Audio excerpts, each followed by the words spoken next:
Tonight, run out of fuel. Dozens of service stations dry up across the state. The Prime Minister's blunt message to panic buyers. From crisis to crackdown, the government takes action on price gouging and supply. The rock star couple behind bars, charged with running a global drug ring out of a Leichhardt studio. Also tonight, a student arrested over a gun scare at a Rose Bay school. Sydney's radio wars, Kyle and Jackie O sacked, but still on top of the ratings. A homecoming fit for a queen. Mary back in Hobart to a rousing reception. And a training scare as a young dragon is taken to hospital in an ambulance. This is 9 News with Peter Overton. Good evening. We are being told not to panic, but tonight more than 40 service stations across New South Wales are without a drop of fuel. The Prime Minister is adamant our national stocks are secure, appointing a task force to manage supplies and get it where it's needed most. But overnight, 2 critical energy hubs were hit in the Middle East, crippling global oil reserves even further. Qatar's biggest fuel export plant struck by an Iranian missile. Another hit in Saudi Arabia, Iran avenging Israel's targeting of its own gas fields. An escalation in the war that's triggering another surge in the oil price. Productive capacity is going to be taken offline, potentially dragging out the energy shock for months, if not years. The longer the conflict the Middle East goes, the more significant the impact will be. Prices at the pump are to keep rising. Some regional service stations today paying 50 cents more per litre wholesale than they were just 6 days ago. The Prime Minister appointing Anthea Harris, the former chief of the energy regulator, as the National Fuel Supply Coordinator. To support coordination across governments and sectors. Her job to ensure fuel gets where it's needed, with the advice of every state and territory. The ACCC investigating anti-competitive behaviour by the major suppliers. Any price gouging is simply taking advantage of people's anxieties. It has nothing to do with the supply of fuels. My message to Australians is please do not take more fuel than you need. We have seen shortages. The government's not on top of it. Now it's asking the ACCC to fix the situation. Pressures elsewhere in the economy too. Unemployment lifting from 4.1 to 4.3% in February, mostly as a result of more people looking for work. Our labour market has held up remarkably well. But inflation from the war will be a handbrake on the economy. Higher fuel prices means higher grocery and farming costs, just when Treasury has downgraded its forecasts for productivity and fertility rates. All of this economic uncertainty and volatility is a reason for more reform, not less. It's a reason to go further, not slower. Andrew Probyn, 9 News. And our National Affairs Editor, Andrew Probyn, joins me live from Canberra. Andrew, the Treasurer has given some clues about the May budget. That's right, Pete. For now, Jim Chalmers appears determined to pursue potentially tricky reforms in the budget, which he says will have 3 major parts to it: savings, investment and tax. And it's the last of these that's really going to test the government's ambition to wind back negative gearing and the capital gains tax discount. Controversial tax changes are difficult at the best of times, but the fuel crisis has every chance of getting a lot worse before May. So in the next few weeks, the government will have to decide if it has the stomach for aggravating an already grumpy population. Pete? All right, Andrew, thank you. Panic buying is still the biggest threat to Sydney's fuel stocks, and it's hitting the smaller retailers the hardest. With an uncertain future in sight, drivers are starting to search for other ways to cruise through the crisis. Water everywhere. There is not less fuel in Australia today than there was 3 weeks ago. But not a drop to drink. I was hoping I'd get some, at least a little bit. Baulkham Hills Bowsers with nothing left to give. We've got all out of orders everywhere. Crazy.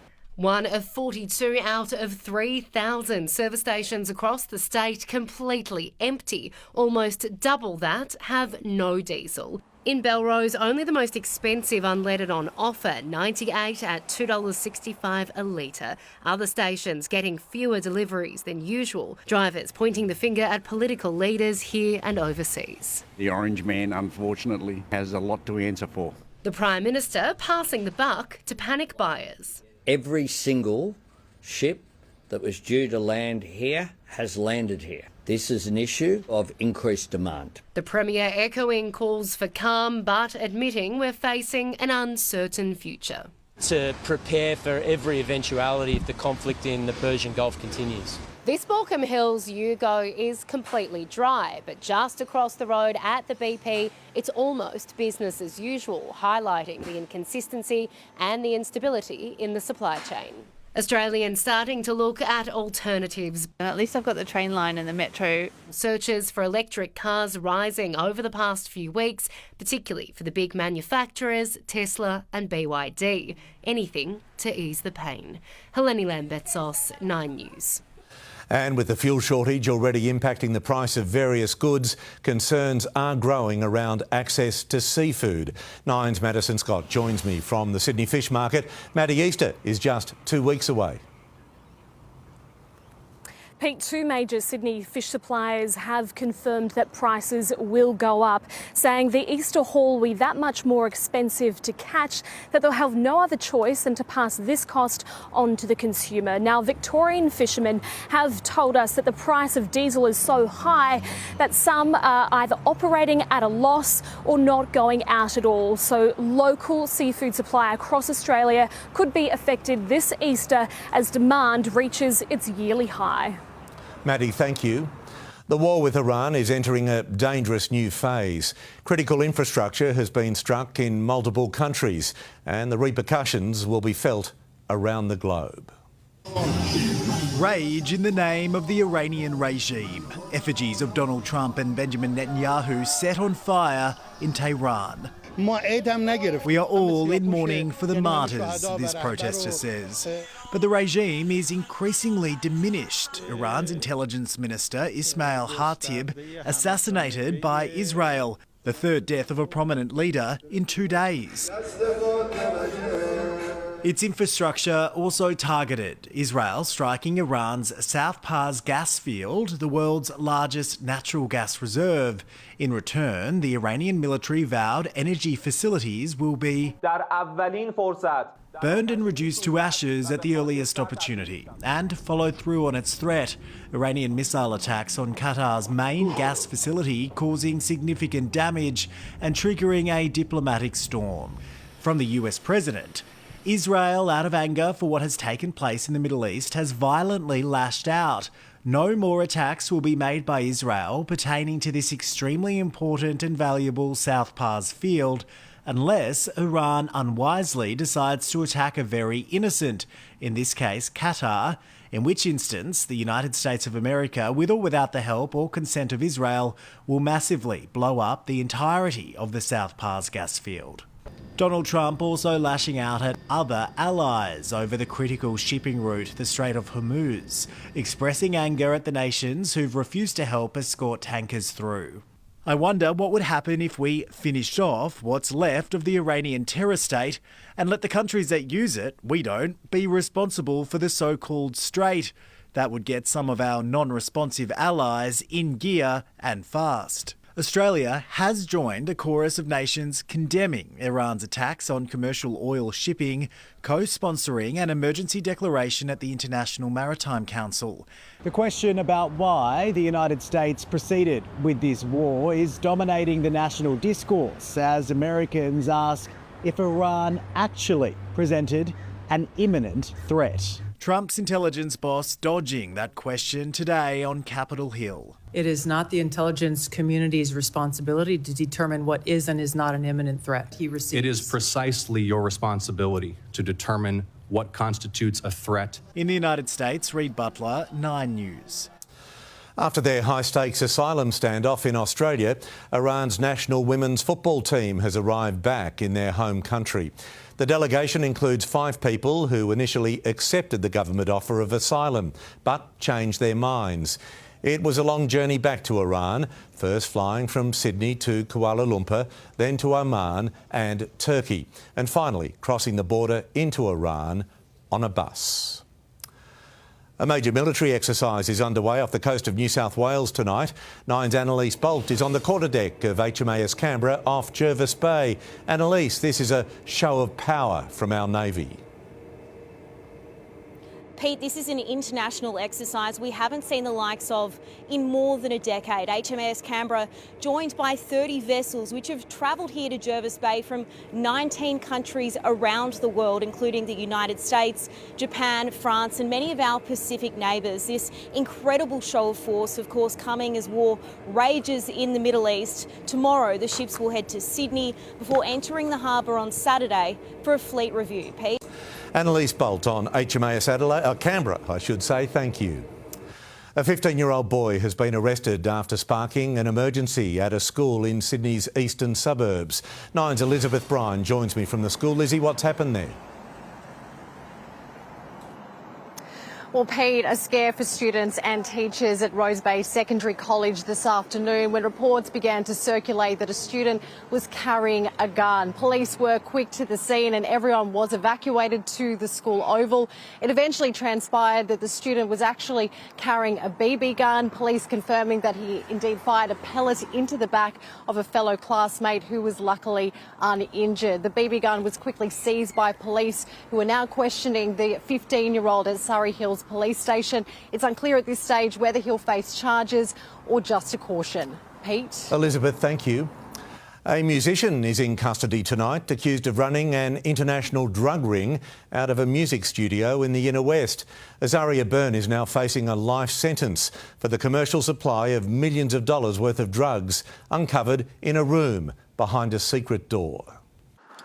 It's early morning in Earlwood where police in single file quickly ascend before loudly announcing their arrival. Police! Search warrant! Open the door! Moments later, they bring down rock and roll frontman Azaria Byrne, the alleged kingpin of an international drug syndicate based in Sydney's inner west. Police also arrest his hairdresser fiancée, Brooke Mitchell, who's accused of running drugs to clients with her mother.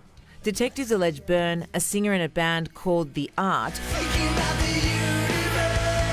oversaw the manufacture of drugs at a Marrickville lab, dismantled by chemical teams yesterday. Inside a converted Leichhardt warehouse, which Byrne subleases to musicians, it did then reveal a secret room where they found a trove of drugs worth more than $5 million on the streets, including 17 kilograms of cannabis, 25 kilograms of ketamine, 2.5 kilos of cocaine, 20,000 pills containing LSD, and $200,000 in cash. Azaria Byrne and his fiancée Brooke Mitchell both cried when they were refused bail here at Burwood Courthouse this afternoon, a magistrate finding there was damning evidence against the glamour couple, including phone intercepts. Police arrested 9 people all up. Byrne is facing more than 30 drug-related offences and a possible life sentence. Emma Partridge, 9 News. A domestic violence victim has been cleared of murdering her ex-husband, who she ran over during an argument at Schofields in 2023. Samantha Hooker sobbed in court as the jury accepted her plea of guilty to manslaughter. Her former partner, Peter Hooker, survived the crash but died weeks later from sepsis. The mother remains on bail and will face a sentence hearing next week. In a parting gift to their former network, Kyle and Jackie O are sitting on top of the FM radio ratings once again. With the pair's record-breaking contract torn up, it's unclear where their audience of more than 600,000 listeners will go. Switching the radio dial. And who are we listening to? President Trump's top... The first rating survey for the year, and the Breakfast King still has his crown. I'm not overly surprised by the result. It's in line with what's happened for some time now. His brekkie rival, who also calls himself King, Kyle, and partner Jackie O, finished their stint with Kiss as number 1 on FM. But they were losing listeners with their Shock Jock show, down 60,000, and their audience has dropped 25% in 2 years. If you do that sort of radio for a long time, it does, there's going to be consequences. And for the owners of Kiss FM, the Australian radio network, the survey made grim reading. ARN also owns Gold, the gamble to switch the popular Jonesy and Amanda from breakfast to drive and replace them with Melbourne's Christian O'Connell Bomb. The rating's down from 9.7 to 6.1. In Radioland, that's a huge drop. The stage is now set for a battle over Kyle and Jackie O's listeners, and it could spell more trouble for ARN. The owners had banked on the pair, bringing 10 years of rating success, but now their audience is looking elsewhere. And Ben Fordham thinks some already have. Today's just about saying thank you to the 2GB audience and anyone new, the refugees from Kyle and Jackie O who've joined Sydney's Best Breakfast. While ARN now looks for 2 new hosts. ARN is in the worst possible place they could be right now out of Survey 1. Thanks so much, appreciate it. Damien Ryan, 9 News. 9 News can reveal a convicted murderer from Papua New Guinea is behind the High Court ruling that forced the federal government to abandon ankle tracking of former immigration detainees. Tonight, Labor is under fire for giving the man a visa in the first place.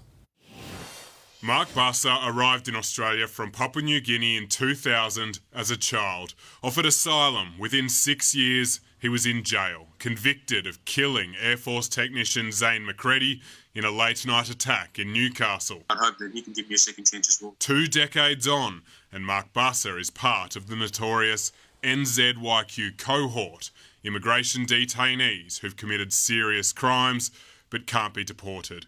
Until yesterday, they had to wear ankle monitors, a punishment now deemed illegal.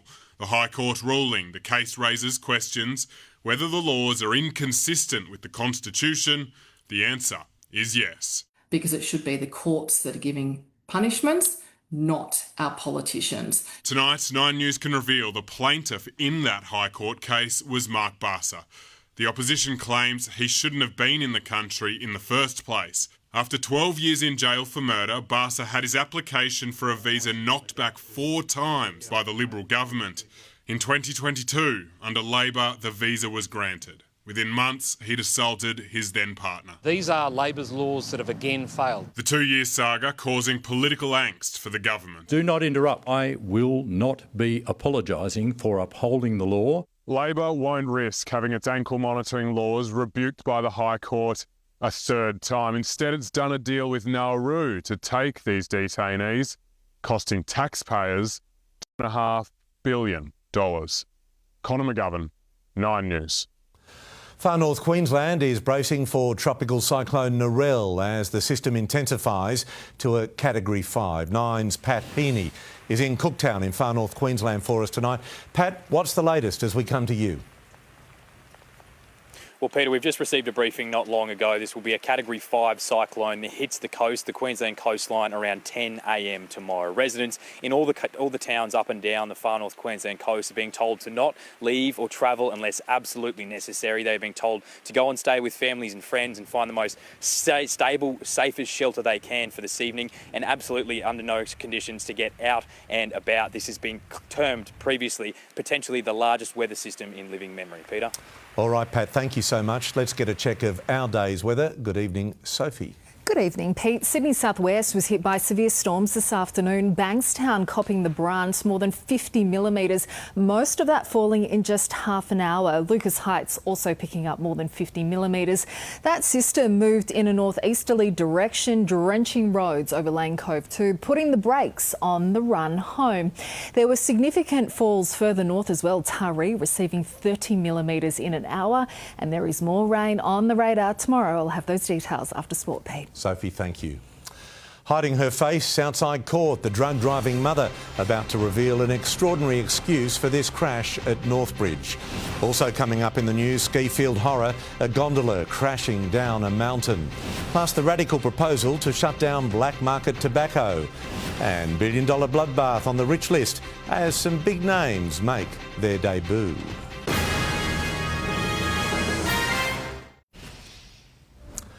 A court has heard how a North Shore mother's reflux condition could be tampering with roadside breath tests. Natasha Jansen's lawyer says there's a doctor's certificate to prove it, as she faces charges over a crash at Northbridge where she flipped her vehicle. There was no rain when the Hornsby court opened, but the umbrella was still out. Natasha Jansen using it to cover her face as her husband gave the media a spray.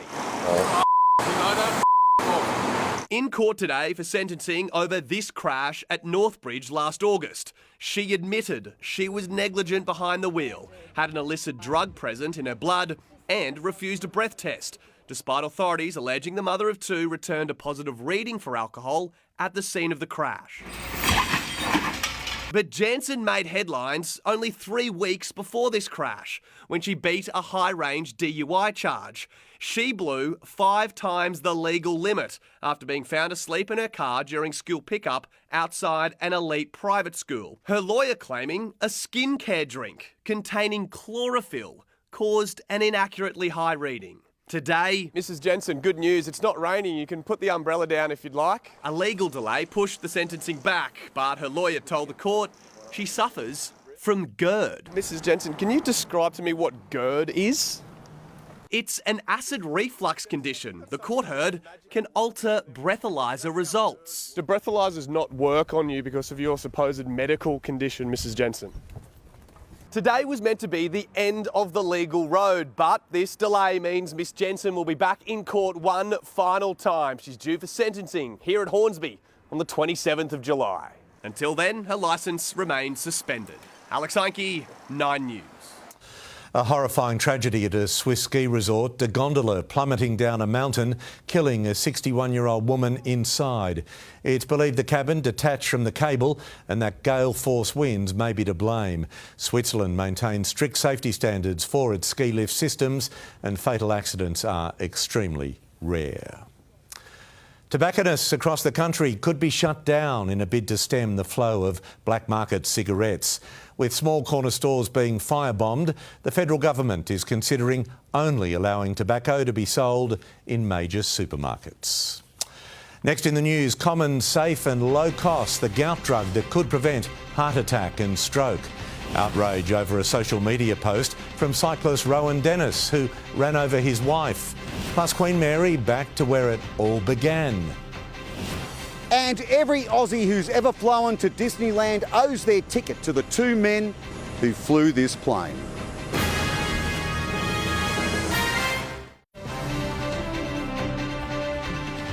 Olympian Rowan Dennis, whose wife died after she was struck by a car he was driving, has caused outrage after posting a photo of a car on social media and describing it as a weapon. Melissa Hoskins died following an argument at the pair's Adelaide home in 2023. Dennis was handed a suspended sentence and a 5-year driving ban.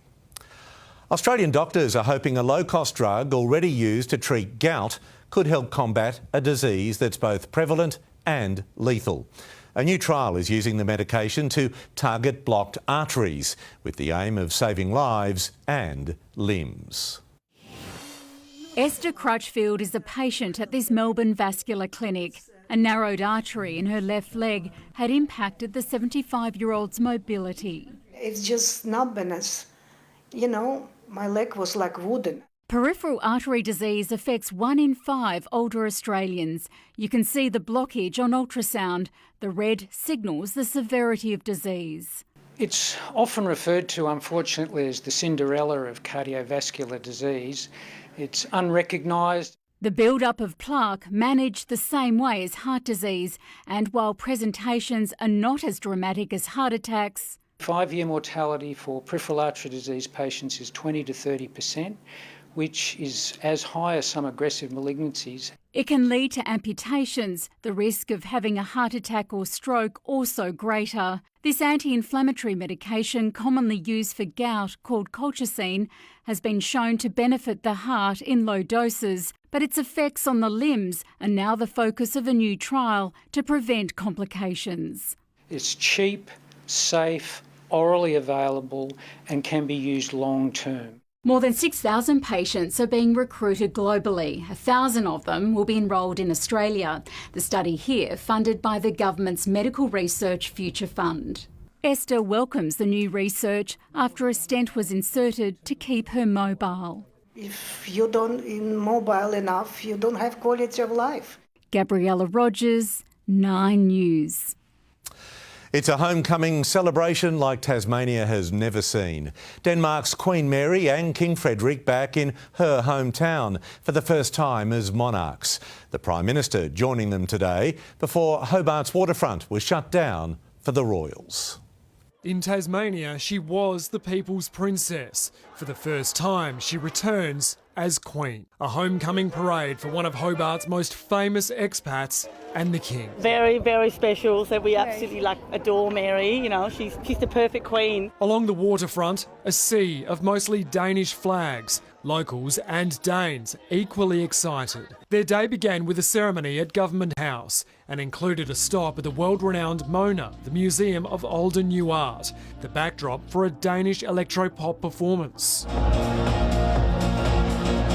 But the day's best postcards came while on the Derwent, the couple enjoying a picture-perfect boat cruise, passing the Hobart suburb of Taroona, where Mary grew up. Yeah, some good memories popped up. All while creating some new ones, the Queen holding an urchin and even releasing a lobster back into the water. It was a new experience. Learning about underwater and above it, touring a shipbuilding facility constructing Europe's largest battery electric ferry. Mary gifted flowers. The couple joined by Prime Minister Anthony Albanese for the unveiling of a plaque. This is their first official visit to Tasmania since 2005. And while there's plenty of business on the agenda, there's nothing quite like coming home. Edward Godfrey, 9 News. The cost of living crisis is hitting the top end of town. The combined fortunes of the 2026 rich list has dropped $25 billion. The biggest loser, tech giant Atlassian, the rise of AI, wiping $35 billion off its bottom line. Mining queen Gina Rinehart managed to keep her spot at the top with $41 billion in assets. Property king Harry Triguboff coming in second, and cardboard magnate Anthony Pratt rounding out the top three. And a surprise inclusion, rich list newcomers Georgie and Daniel Contos, their Gen Z fashion brand White Fox, netting the pair more than $1.4 billion. Read the entire list in The Australian tomorrow. Parramatta will play host to a half marathon for the first time. The 21.1 kilometre course will weave through the heart of Sydney's second CBD and along the river foreshore before finishing inside CommBank Stadium. Around 8,000 people are expected to take part in the June event. He's the Australian pilot who would be the first to cross the Pacific by plane. Charles Kingsford Smith writing himself into aviation history. And in a tribute almost a century on, his famous three-engine plane touched down in Sydney again today. Against cotton wool skies, she floated along the Illawarra Escarpment. History on the wing. Looking like a sparrow nesting with eagles on touching down in Sydney. The Southern Cross, the first plane to cross the largest expanse of water on the planet 98 years ago. Sydney Airport now connects Australians and Sydney-siders to over 60 destinations, but this was really the beginning of that. 98 years back, then pilots Charles Kingsford Smith and Charles Ulm would be welcomed by over 300,000 Sydney-siders. It's hot, it's cold, it's wet, it's uncomfortable. They had a compass, they had plenty of food, and just the determination of four men, guided by Kingsford Smith. The original now in care in Brisbane, this replica built to the original specs. The cockpit was open, very arduous conditions, and they were trying to reach, a pinpoint in the middle of the ocean twice. The passion of the pilot passing down the family line. It's a regional airline in Western Australia based out of Perth. Was the family's heritage an inspiration for you to pursue that? Definitely, yeah. The journey of the Southern Cross proved the plane could cross the globe's largest barrier, as well as giving Kingsford Smith a guest spot in the next Dad and Dave movie. Well, what about bringing your friends up on the old bus, Padre? I've heard about you, you know. Mike Dalton, 9 News. How to beat the Bowser, slash your fuel bill by up to 26 cents a litre. Coming up, Effie Zahos explains the tips and tricks, and some are very simple. Plus the first in the Southern Hemisphere, the new cruising destination, all set to launch. Those stories after sport with James, and after a week in the headlines, the Bulldogs are back on the field tonight. Good evening to you, Pete. Yes, Bronson Xerri isn't with them for the clash with the Raiders in Canberra, though. So could the dump dog end up at the West Tigers? Benji Marshall weighs in next. Why Roosters coach Trent Robinson is excited to unleash his second star recruit against the Panthers. Plus, the Matildas ready to break their trophy drought against the dominant Japanese in the Asian Cup final. And umbrella weather over the next few days. I'll tell you when the sunshine is due to return soon. The dumping of Bronson Xerri has dominated the headlines ahead of the Bulldogs' trip to Canberra. Tonight, we'll find out what effect it's had on the team. Danica Mason joins us from the nation's capital. Danica, the journeyman Anara Tawala takes Xerri's pot in the Dogs lineup. Yes, it certainly has been an interesting week for the Bulldogs. Jonathan Thurston alongside me. James just mentioned Anari Tawala, who takes his spot in this side. You actually know Anari Tawala quite well. He's played 114 games in the NRL, but he actually started his career at the Cowboys. Yeah, certainly did. Then moved to the Knights, so mainly plays on the wing and centre. So he's very smart physically, also defensively as well. And he's one of those players that just puts himself in the right position at the right time. So with one thing I know about the Dogs, it's a team-first mentality. So with what's happened in the headlines, Anari might be in that position for a while now. What about Lachlan Galvin? He started the season over in Las Vegas with an absolute bang. Do Bulldogs fans have plenty to get excited about for Lachlan Galvin in 2026? Yeah, definitely. I really liked how he had the run-first mentality over there in Vegas. So with that, you're drawing defenders in, and that can open up opportunities for your outside men. So his combination with Matt Burton throughout this year will be crucial. And as you can see as well, some testing conditions here in the nation's capital. The storm is rolling in, but looking forward to this one tonight. You can catch all the action right here on 9. Good luck, you two. Stay dry. See you at 7:30. And Bulldog Bronson Xerri won't be a Tiger anytime soon. Benji Marshall denying the club is chasing the out-of-favour centre, who's been dropped to reserve grade. The coach also blaming himself for not getting the best out of star half Jerome Luai last season. Proud Fijian Sinia Taruva roaring into multicultural round. We're very diverse. We do got a fair bit of nationality. Nationalities. The Tiger far more eloquent, talking about the form of teammate Jerome Luai. Romy, I think just what he done. I think that's just a taste of what's to come. Benji Marshall labelling Saturday's performance the co-captain's best for the club. The playmaker freed up after moving to 5/8. We obviously brought Jerome here planning on playing him like a halfback sort of role, but we had to do a bit of reflecting in the off-season, and I thought it was my fault not giving him the best opportunity to put his strengths onto the field. The coach blasting suggestions the Tigers are keen on signing Cowboy Scott Drinkwater and dumped dog Bronson Xerri. Look, I like Bronson, and he's a really good kid, really good footy player, but we're not looking at Bronson. What baffles me is we get thrown into these things and become a part of a story that's not our story. Reece Walsh reignited his feud with Stefano Utoikamanu. His cheeky all bark no bite social media post follows the Storm Props stuck up sledge in grand final week last season. Craig Bellamy not buying in, instead defending his rival Michael Maguire ahead of tomorrow night's rematch. I would find it hard to believe that the guy that won, was the coach of a grand final win the side 6 months ago would be under pressure. That's ridiculous.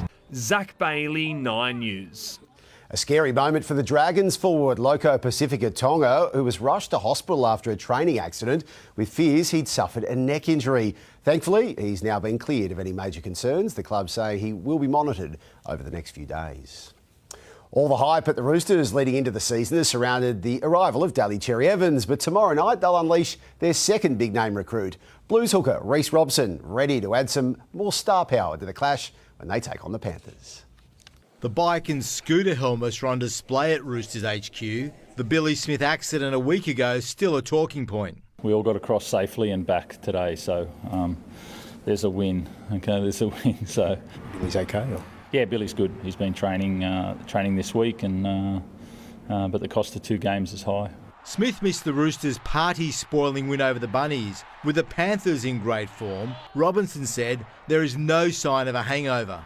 It was a big occasion, but all we talked about was it was an improvement for us on round one. I love that it's registered outside, but it hasn't registered as much inside us. It was about what we did and what we did better and how do we go again. The Roosters have a reason to be truly excited. Blues hooker Reece Robson is back a month ahead of time after breaking his hand. For a lot of people, he was forgotten as a signing in the off-season, given the hype over Daly.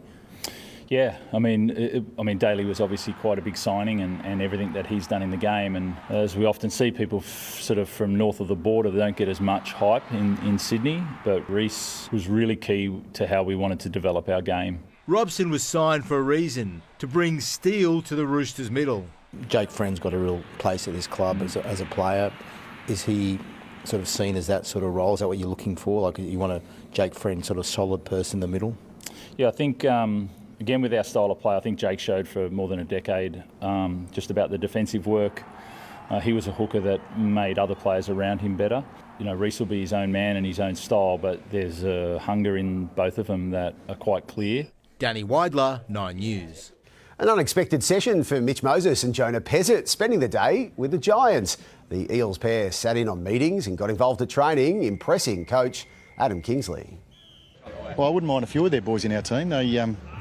They'd certainly be very handy around those stoppages, wouldn't they? So, no, they're obviously high-quality people, high-quality athletes. The Giants host the Saints on Saturday afternoon, their last game in Western Sydney for 7 weeks. The Waratahs say there's more than just competition points on the line against the Blues this Saturday. After back-to-back losses, the Tars believe a win against the Super Rugby heavyweights could define their season.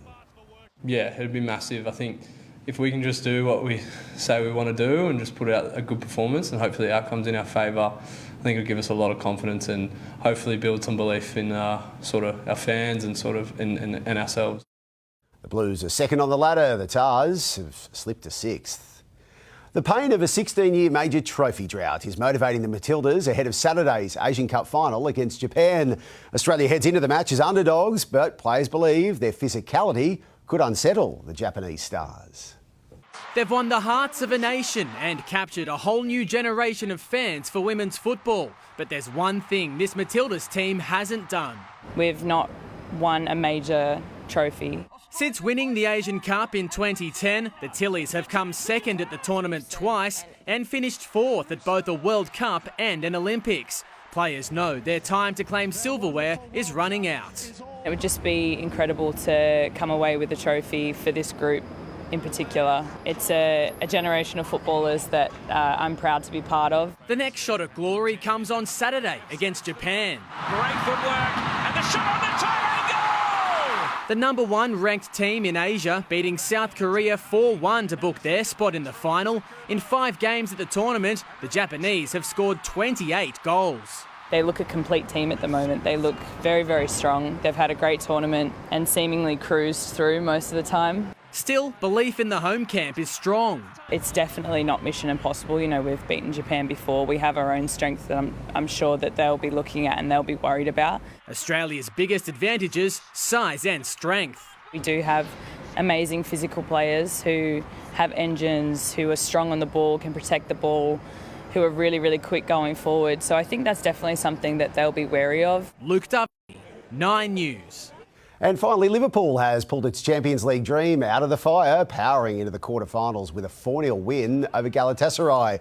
The Reds entered the second leg down 1-0, 3 second-half goals, ensuring their campaign remains well and truly alive. Elsewhere, Tottenham defeated Atletico Madrid 3-2, but that wasn't enough to overcome their first leg deficit. Barcelona and Bayern Munich are also into the final 8. Pete, that's your sports. See you at 7:30, Canterbury and Canberra. Bring it on. Righto. Thank you, James. Next, win the battle at the Bowser. One coupon just doesn't cut it. I'll show you how to maximise the discounts so you can slash your fuel bill. Blast from the past, vinyl making $1 billion comeback and cruising into the future. A first look at the new island destination, fast taking shape. Since the war in Iran started, our share market has lost about $260 billion, not to mention all the extra money we're spending thanks to the oil price rise. It remained gloomy today, another 140 points wiped off the ASX, as economists decided that today's unemployment numbers mean another rate hike in May is still on the table. The Australian dollar slipped. It's buying 70 US cents. And it's already been a big week. It's only Thursday. So here's something a bit different. Vinyl is making a noticeable comeback, according to the US music industry. Total recorded music sales last year were $11.5 billion. $9.5 billion of that came from streaming, but $1 billion came from a resurgent vinyl. That money totally disappeared around 1990 as CDs took off, but it's on the comeback tour now. Who knows? Maybe cassettes and ringtones will be next. Maybe. Probably not, though. Maybe, Chris, thank you. With the price of fuel front of mind for Sydney motorists, many are looking for any way to find some relief. Nine's Money editor Effie Zahos has some tips. Beating the Bowser now takes more than just one discount docket. It takes a stack. By stacking discounts, you could effectively slash up to 28 cents a litre. First, buy your fuel using a discounted gift card. You can pick these up through motoring clubs, health insurers, or if you don't mind waiting for the savings, cashback sites. Next, use supermarket discounts. Scan your Flybuys or Everyday Rewards card to land a 4 cent per litre discount. Step 3, stack these with state-based motoring club discounts and you could get another saving of up to 10 cents per litre. Finally, add in a store spend like a chocolate bar or a sandwich and unlock discounts of up to 10 cents per litre. Yes, you do have to spend to save here.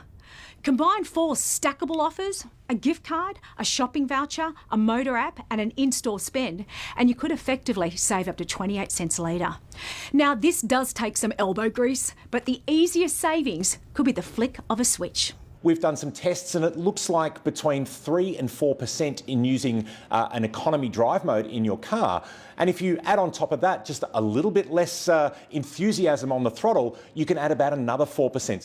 If you drive hard, you pay more. Sport mode can use up to 26% more fuel. Moving to a more relaxed driving method, taking extra weight and wind resistance away from your car and pumping your tyres up, which all costs nothing, could probably stretch you somewhere between 15 and 20% extra economy. Bottom line, use a fuel app to find the cheapest price, stack your discounts, then make that tank last.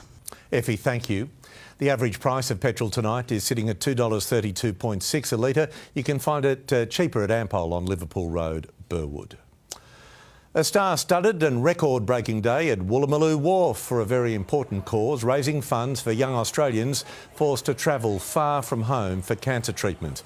Nearly 1,000 were there for this year's Wharf for Ward, treated to performances by Ben Lee and Jem Casa-Daly. A wonderful $1.66 million was raised, a record amount by the Sony Foundation You Can event. It's the first of its kind in the Southern Hemisphere, a beach club on a private island, accessible via cruise ship. Passengers aboard Royal Caribbean's Anthem of the Seas or Voyager of the Seas will be among the first to experience Royal Beach Club La Lepa in Vanuatu. The destination will welcome holidaymakers from October next year. Coming up in the news, Sophie with the weather. Thank you, Pete. A severe storm warning has been issued for parts of the southern tablelands, ACT and southwest slopes with heavy rain expected. And there is more on the way tomorrow. Your 7-day forecast is next. Hello again. We had overcast but muggy conditions across Sydney after showers overnight, and while there were glimpses of sunshine around lunchtime, temperatures were slightly cooler than average. The city, Blacktown and Liverpool reaching 25 degrees, Penrith, Parramatta and Cronulla climbing to 26. Those clouds kept the heat in overnight with temperatures hovering in the low 20s. Severe tropical cyclone Narelle is expected to cross the far north Queensland coast tomorrow morning as a Category 5 system with winds gusting over 300 kilometres an hour. Showers also expected over coastal New South Wales thanks to onshore winds. Checking the capitals, showers on the way for Brisbane tomorrow, chance of an afternoon storm in the nation's capital, overcast conditions in Melbourne. Back home, showery conditions across much of the state. We'll see isolated showers and storms along the coast thanks to onshore winds. Just northwestern regions expected to stay dry. Showers with a chance of a storm in Wollongong and Newcastle also expecting a few drops. In Sydney tomorrow, partly cloudy conditions with an 80% chance of showers, heaviest in the east, up to 10 millimetres expected, with the chance of a storm or two in the morning and afternoon. It'll feel muggy. The temperature expected to get to 27 degrees during the day after a low of 20 tonight. Those showers moving from the east to the west. Penrith expecting up to 8 millimetres with the chance of a storm in the morning and afternoon. Blacktown, Parramatta and Liverpool all heading for 26 degrees. A slightly cooler night tonight in most suburbs. We should get some sunshine over the weekend, but also more showers, up to 7 millimetres on Saturday, 5 millimetres on Sunday, with southwesterly easterly winds picking up to 20 kilometres an hour. Showers will ease on Monday, 27 degrees, partly cloudy conditions Tuesday and Wednesday before rain picks up again Thursday. And in the west, Saturday will likely be wet with the chance of an afternoon storm. Sunday, a shower or two and 28 degrees. The warm weather continuing into next week with just a few drops expected Monday. More sunshine Tuesday and Wednesday before showers ramp up again, Pete. Sophie, thank you. Ali is next with the current affair. That is 9 News for this Thursday. I'm Peter Overton. I hope you have a good evening. From all of us, good night.